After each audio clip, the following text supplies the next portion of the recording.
It's close to midnight on the Las Vegas Strip, but nothing about the city says bedtime. Neon signs burn against the desert sky, hotel towers glow like circuit boards, and cutting straight through all that light and noise is a thin ribbon of tarmac where 20 Formula One cars are about to turn the world's most famous party street into a 200-mile-per-hour tunnel. This is the Las Vegas Grand Prix, and in 2025, it isn't just a race on the calendar anymore, it's a statement, a test, a question F1 is asking both the sport and the city. Can pure, high-stakes racing and unapologetic entertainment really live on the same piece of asphalt? You can feel the conflict in the air before a single engine fires. High above, VIP terraces are packed with people in suits, sequins, and team caps bought an hour ago. Down at street level, fans press against fences, phones raised, waiting for a blur they'll only truly see later in slow-motion replays. And in the middle of it all, behind closed garage doors, the real storm is building. Inside those garages, the noise is different. It's controlled. Laptop fans whir. Air guns chirp as mechanics run through last-minute pit stop drills. Engineers speak in low, precise tones as live data flows across their screens. The strip outside looks like chaos. In here, everything is about control temperatures, tire windows, brake wear, fuel targets. The only thing nobody can perfectly control? The city itself, because Las Vegas is not a normal circuit. It's a living organism. By day, it's still a tourist playground. By night, it becomes a wind tunnel of concrete and glass. Even the climate plays games. The desert air cools quickly after sunset, making Tyre warm up a nightmare. The track surface, polished by road cars and buses all week, offers grip in strange, unpredictable ways. At one end of the lap, cars snake through tight corners bordered by walls that feel uncomfortably close. At the other, they're launched down the strip for over a mile with the throttle pinned, engines screaming between casinos and LED billboards. For drivers, 2025 is the year they arrive here with history in the rearview mirror. The first modern race in Vegas proved that this layout is brutally fast and unforgiving. Mistakes are punished. Nerves are tested. Strategy calls can make or break a weekend. By now, every team has a story about this place. A setup gamble that paid off, or a qualifying lap ruined by yellow flags, or a race undone by safety cars at exactly the wrong time. What makes Las Vegas different is that the spotlight never turns off. Under normal circumstances, a bad lap means you've disappointed your team and your fans at home. Here, it feels like you've disappointed half the city. Cameras are everywhere. Hospitality suites are filled with celebrities and CEOs who may have watched F1 for years, or are here for the very first time because Vegas promised them a spectacle. Every lockup, every overtake, every millimeter between front wing and concrete barrier happens under an audience that never blinks.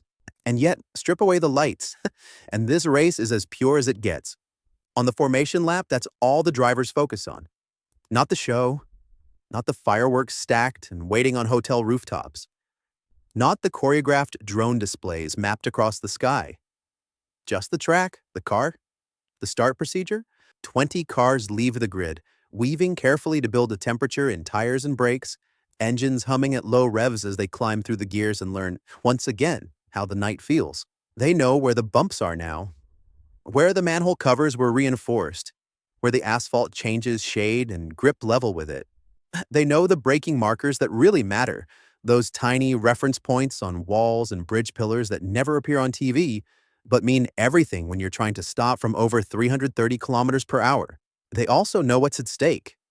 By 2025, the title fight rarely leaves this race untouched. The championship picture might not be decided here, but it's warped by whatever happens under these lights. A single mistake can turn a comfortable points lead into a nervous margin.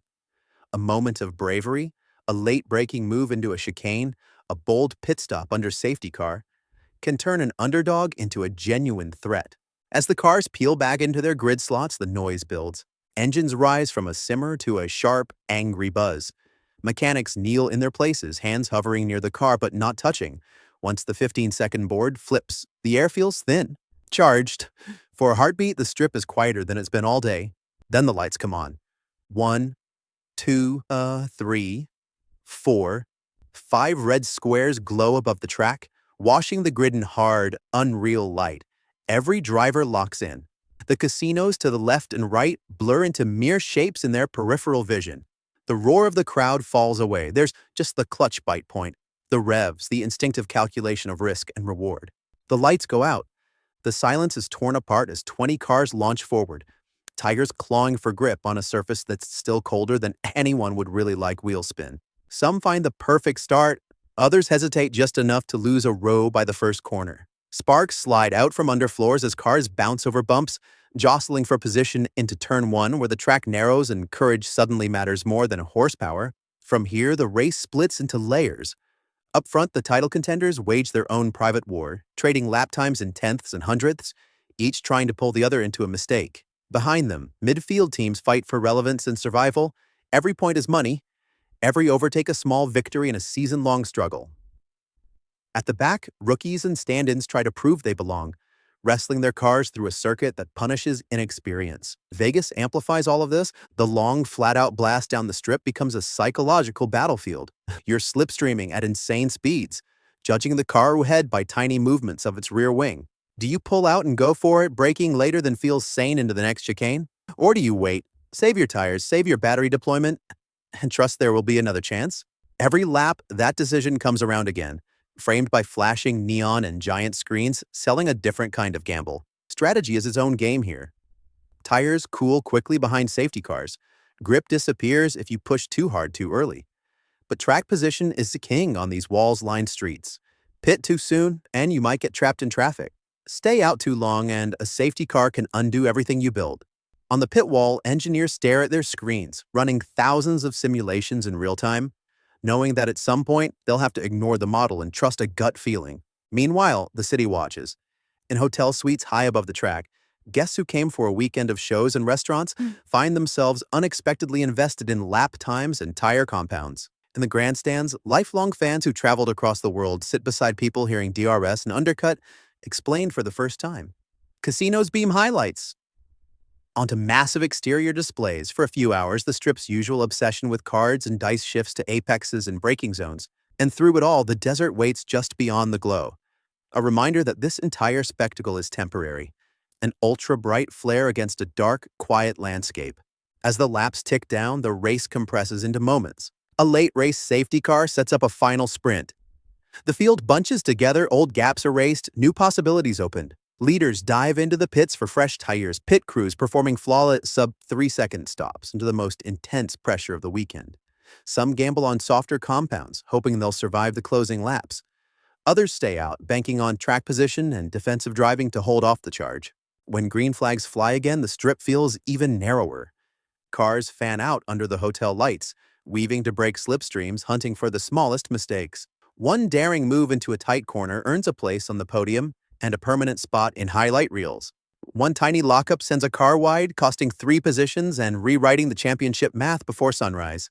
Out here, the line between hero and cautionary tale is a single missed apex. Finally, the checkered flag falls.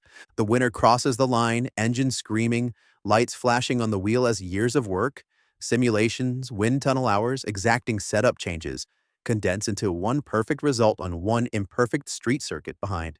Exhausted drivers coast through a slowdown lap, waving to fans, trying to process what just happened in a place designed to overwhelm the senses.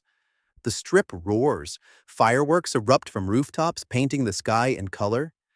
Confetti cannons send glittering fragments into the night air on the podium. Under bright lights and sponsor logos, champagne sprays and anthems play. But somewhere in the back of every racer's mind, there's a quieter question. What did tonight really prove? For some, Las Vegas is proof that F1 can be bigger, louder, and more glamorous than ever without losing its core. 20 of the world's best drivers wrestling cutting-edge machines at the limit. For others, it's a reminder that the sport is always walking a tightrope between purity and show, between heritage and reinvention. By 2025, the Las Vegas Grand Prix has become the symbol of that balance.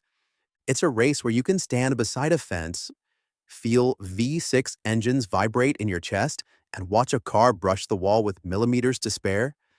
Then look up and see the same corner replayed on a giant screen built into the side of a hotel. It's a weekend where the spectacle might lure you in, but the racing is what keeps you watching.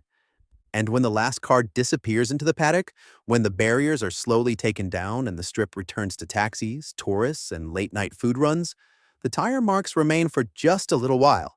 Faint black lines on glittering asphalt, proof that for a few nights each year, this city of illusions hosts something very real. A battle fought not at the blackjack tables, but at 200 miles per hour under lights bright enough to turn the desert into a stage in the Las Vegas Grand Prix into one of Formula One's most unforgettable shows.